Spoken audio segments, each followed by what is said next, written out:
Discipline number 1.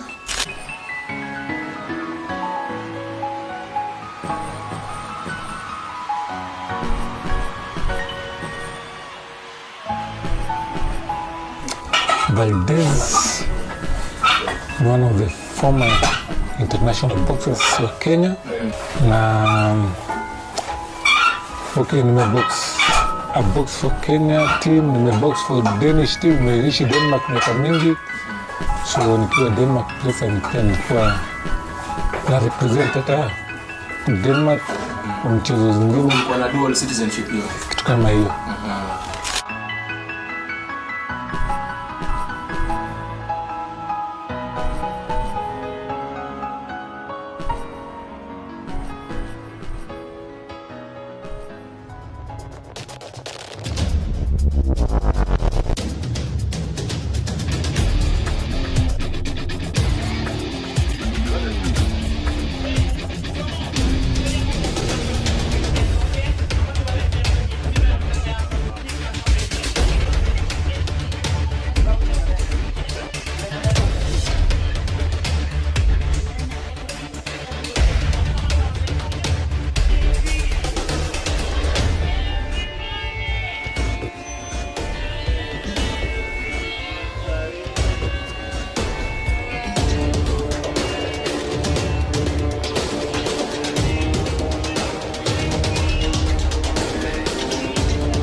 Gym hapa ni kufanya vijana wawe busy, wasiwe idle, so that instead of kurelax tu kuenda kwa vinywaji na manini, wanaza train, utoke hapa wamechoka wa relax, instead of wasting the time doing vitu iwasaidii.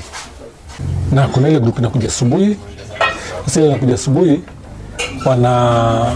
ni wale watu wanataka kukata weight. Kuna ladies wale wakubwa, kuna wababa wale kuna mwili kabisa.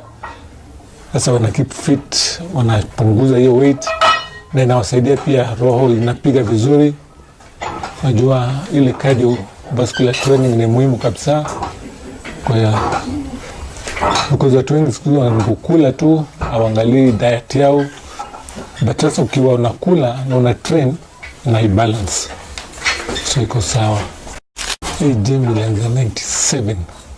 Bado nilikuwa very active kwa mchezo.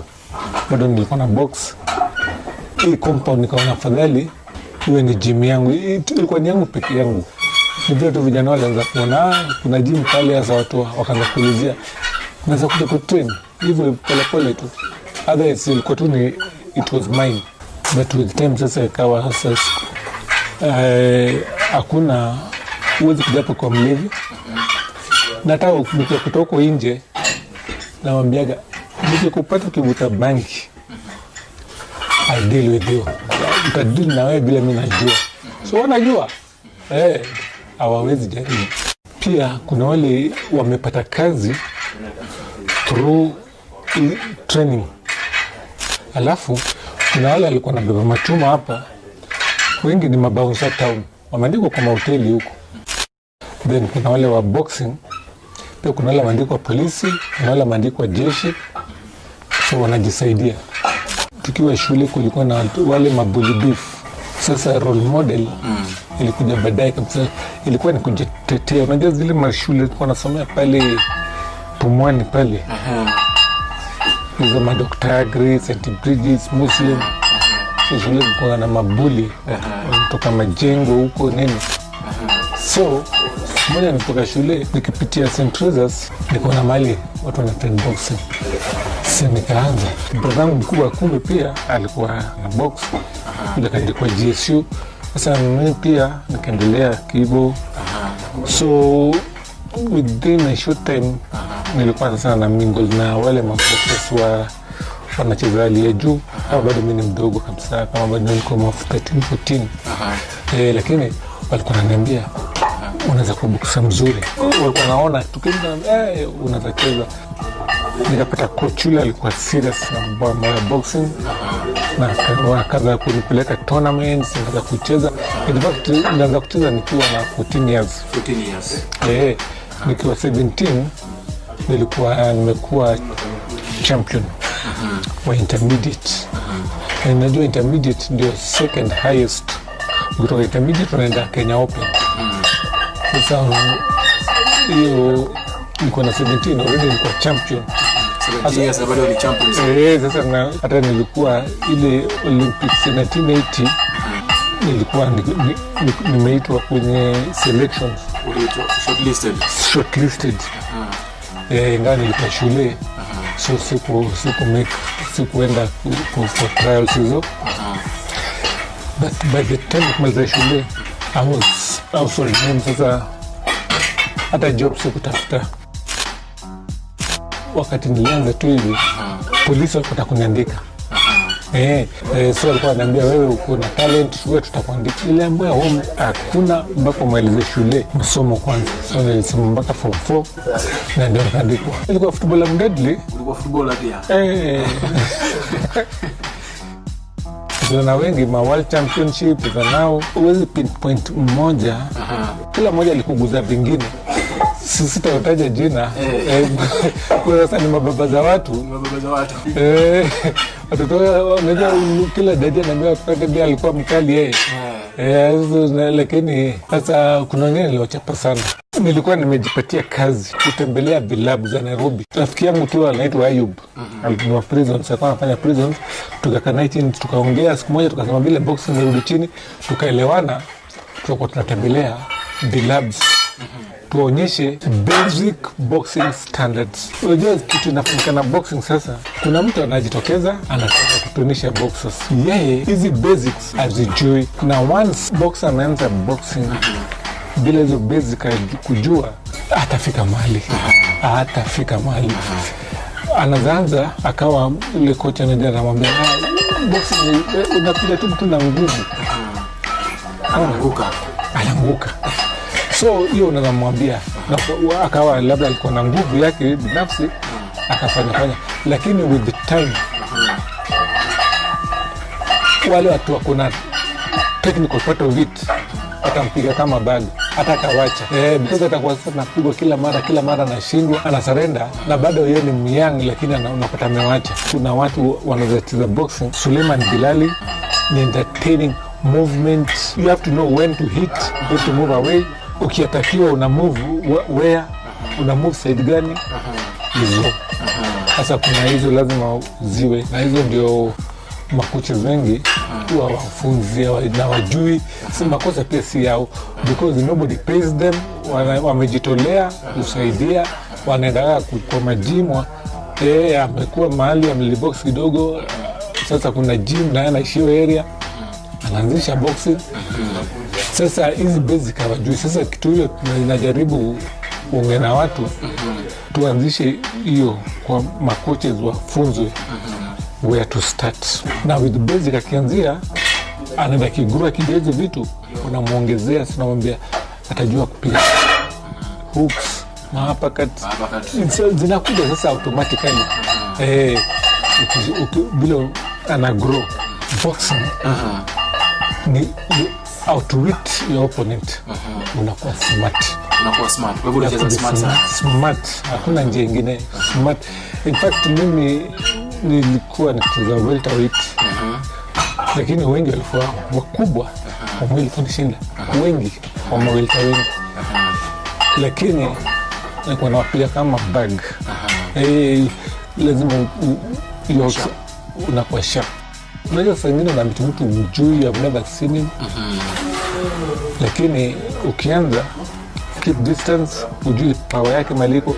So with time bila na punch na block na nini, unaweza kujua nguvu yake maliko, speed yake bila iko. Round ya kwanza kisha, hata kama kocha niambie what to do already, ninajua what I can do. Kocha ataniambia tu what to do, lakini already hata mimi najua nishajiweka sawa kabisa. Kwa sasa mimi ni chairman, first chairman wa Nairobi amateur boxing. Hizi mchezo zinachezwa Nairobi huwa sisi ndo tuna organize. So niko kabisa kwa boxing. Ma sportsmen huwa waangaliliwi kabisa. Kama kungekuwa na namna wanapewa at least kitu kwa boost, ingekuwa inasaidia, lakini kila mtu ni yeye kivyake. So hata sisi tunajaribu tu push kidogo, lakini huwezi usaidia uwe sasa hata umsimamie. Kwa gym kuna watoto wengine wanakuja wazuri, lakini unaona unatafuta namna, lakini wengine sasa unashindwa. Hata kwa gym suku hizi vifaa gloves nini ni ngumu sana kupata watu wako nazo. Utapata zimezeeka kabisa. Wele nikianza unaanza kama bado unaishi home na wazazi, ile utapewa hauna choice. Lakini bahati sasa tuliandikwa kazi immediately tu kutoka shule, tukaandikwa kazi, tukaandikwa poster, tulikuwa tumesomea, tunajua what's supposed to be eaten. Unajua ukienda kucheza kukula nyama, ukikula inachukua muda mrefu for digestion, vitu kama hizo. Sasa unaka side, unakula kuku, unakula samaki. Boxing na maisha ni kama ni mpango mmoja. Lazima ujue the right time ya kumove, lazima uwe na uvumilivu. Boxing sasa unapigwa, lakini unameza tu, because unajua hata time yangu hata mimi itafika. Wacha kwanza achoke. At all times home is best. My wife alikuwa anakuja anakaa pale, so ametembea huko, hata pia alikuwa akaona kule tunaishi hivyo. Si kila siku ati ni furaha. In fact, kuna watu wa Kenya wanalala kwa streets, lakini furaha yao wako Europe. Wanasema tu ati siku moja mambo itageuka. Sisi tumekaa, tumerudi, lakini bado tunatembea huko. Nikitoka Kenya 1985, my mama kaniambia, sikiza, wewe ni mwanaume, usiende kuolewa. Wanawake ni kuolewa.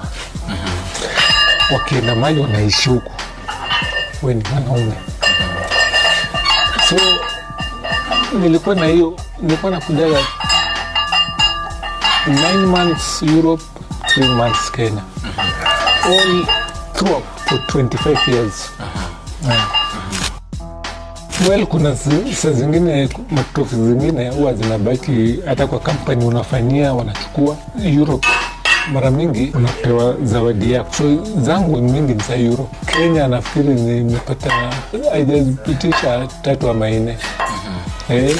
Huko game inachezwa Kenya, Uganda, Tanzania, Zambia. Umeshinda pale, kitu unapewa tu ni hizo medal, alafu mpigiwe makofi, imeisha. Riadha kuna pesa kabisa, so at least wanagain. Lakini sasa boxing mpaka turn professional sasa na pesa. Unless sasa kama ile nilikuwa nacheza inaitwa semi professional, nalipwa na ninaweza chezea Kenya na nilikuwa nachezea Denmark, lakini unalipwa under the table. Professional mnaandikania hii mchezo, nikiingia kwa ring nataka 300,000, nataka 2 million, mnaelewa. Lakini kwa semi professional huwa hakuna mtu anajua, ni wewe na wenye kwa organize mchezo. Promoter ndio number 1. Yeye ndio utafuta pesa, ndio kuweke pale ucheze, alafu muelewane ile pesa utacheza pesa ngapi.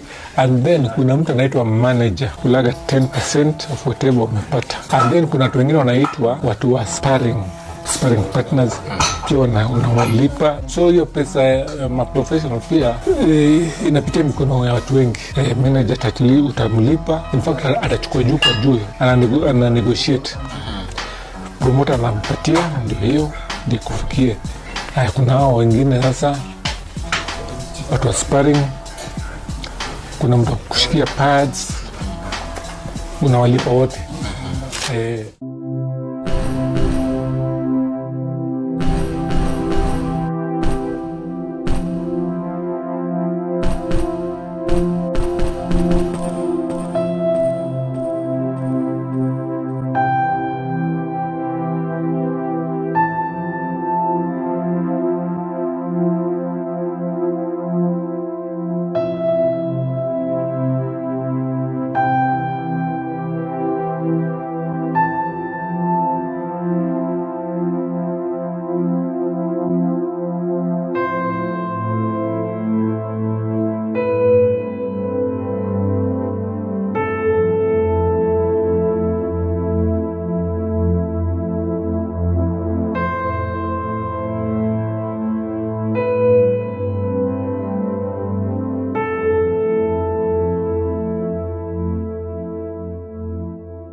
Nilikuwa nakujaga hapa nachukua teams. So nikuja hapa nika compile team, nikawapeleka Denmark. Na yeye kule tulicheza Aarhus, alicheza na champion wa huko, kampiga huyo. So kwanza akampatia contract ya mamiezi, akakuja hapa akaongea na watu wa KPA, alikuwa anafanya KPA, akaelewana, akarudi, akafanya. So with the time alikuja akaacha kazi, kuja akapata mzungu, akaoa. The rest is history. Kuna mwingine pia nilienda naye pia yuko huko, Caleb Puya, Fred Munga, mwingine kaishi kwa muda na yeye huko, akarudi, alikuwa polisi na akarudi tena, akarudi job anaenda vizuri. Kwa hiyo kuna watu wengine wakikasirika anachukua hasira kila mahali, itamuaffect kwa hiyo atakuwa already hakuna hiyo hasira, na hiyo hasira ukikuwa nayo kwa mchezo uwezi jimanage vizuri. Lakini mara mingi watu wanajua kudeal na sportsmen, wanawaongelesha vizuri sana kabla, especially boxers. Lazima ujue vile unarelate nao kabla waingie kwa ring. Kitu kidogo sana inaweza fanya akapoteza because sasa akili yake so lazima ujue vile unarelate nao.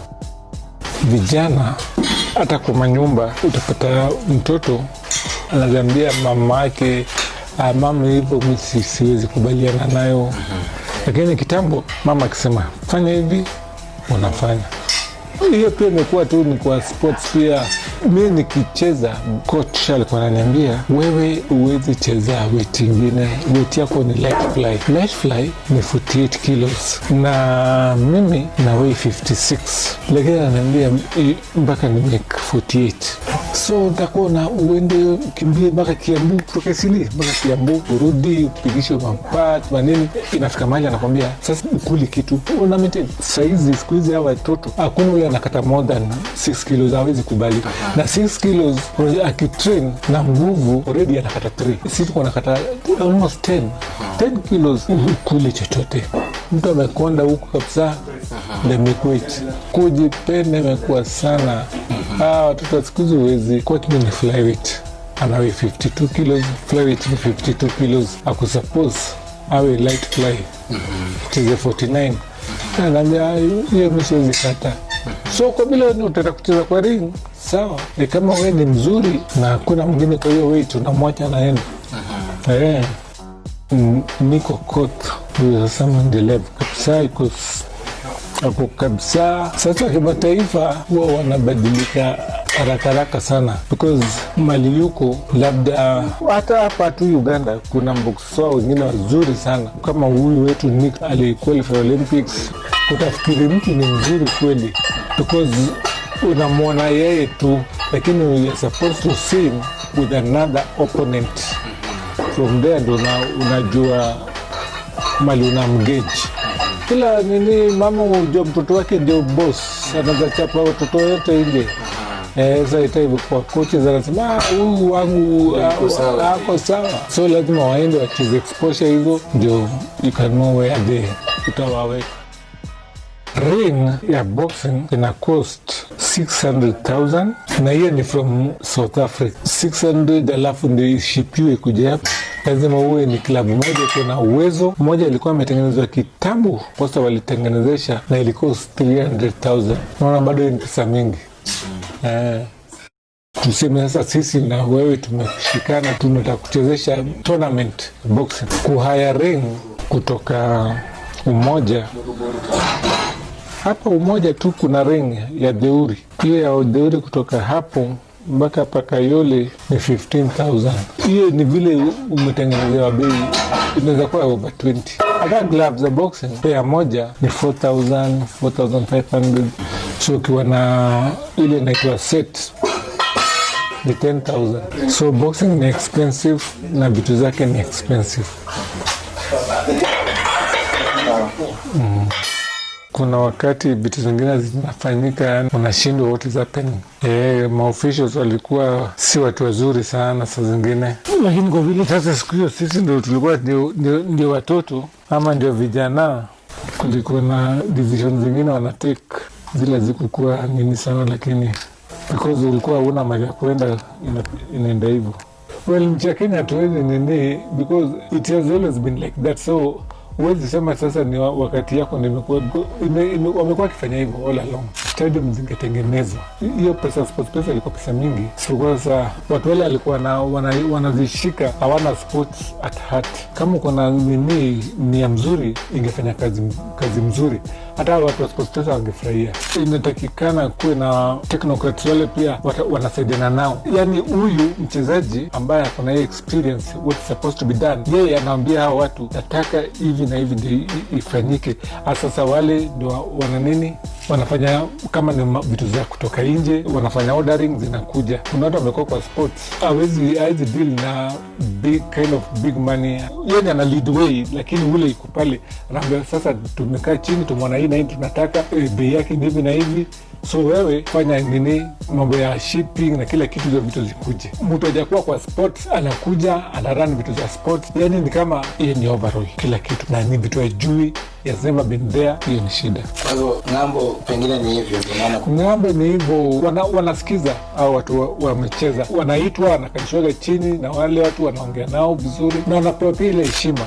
Ken Ochieng wengi wanajua Valdez, hata kuna wengi ukimwambia Ken Ochieng atakuuliza huyu ni nani.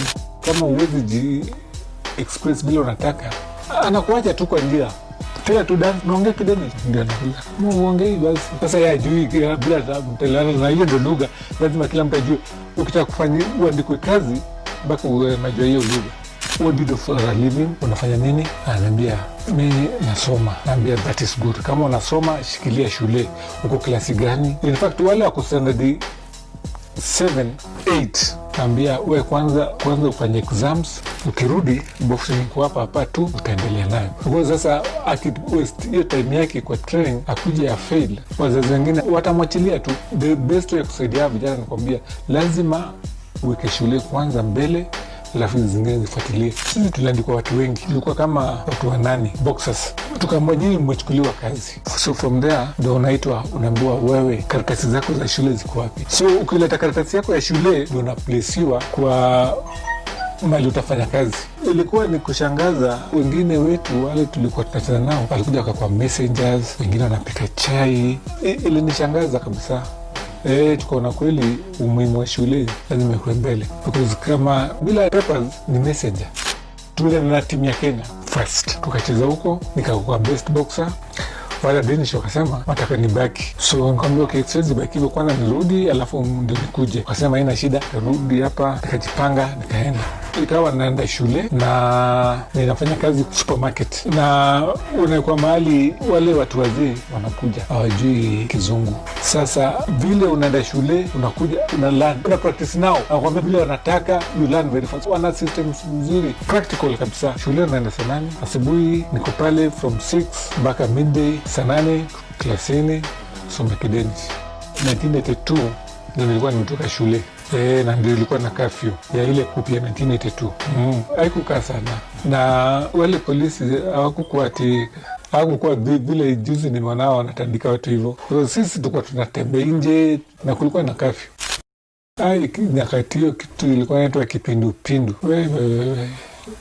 Ilikuwa inaogopwa around what inaweza kuwa hapo 85, 86 time. Hata hiyo ilikuwa lazima unawe mikono ukitoka kwa choo.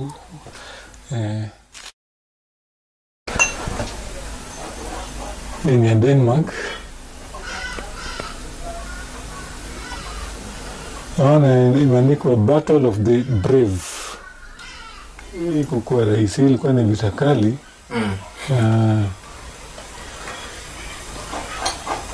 Huko Cairo kushinda game nakwambia. Hiyo picha iko juu ni ya Denmark tukienda Kings Cup huko Thailand. Hiyo ni ya klabu yangu ya Denmark. Mzuri. Hii sasa ni East and Central Africa Boxing Championship City Hall. Sasa hii ilikuwa ni finals. Huyu ni Mzambia. Matokeo mimi nilishinda. Nafikiri kuna magazeti za siku hizo, siku moja mtakuja kuona. Hii nilishinda. Na hii pia, hii ni All Africa Games. Hii ni gazeti ya Kenya.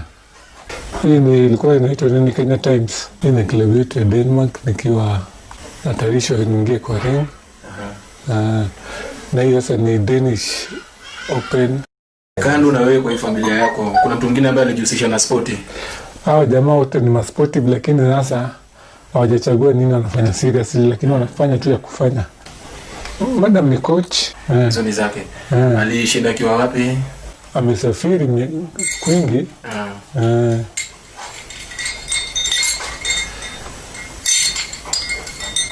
Kuna za Cairo, kuna Germany. Alikuwa champion. Yeye ni champion kabisa.